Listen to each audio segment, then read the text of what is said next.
জায়গা পরের জমিন ঘর বানায় আমি রই, আমি তো সেই ঘরের মালিক নই।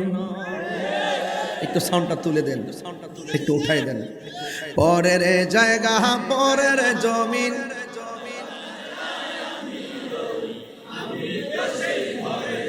একদম দিল নরম করে বলতে হবে, এটা উড়ন্ত কোনো কথা না, একদম হার্ট টাচিং করে বলতে হবে। পরের জায়গা পরের জমিন, আমি তো সেই ঘরের মানয়, সেই ঘর খানার জমিদারি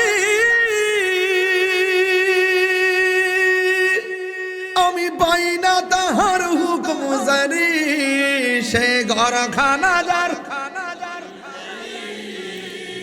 আমি পাই না তাহার হুকুম জারি,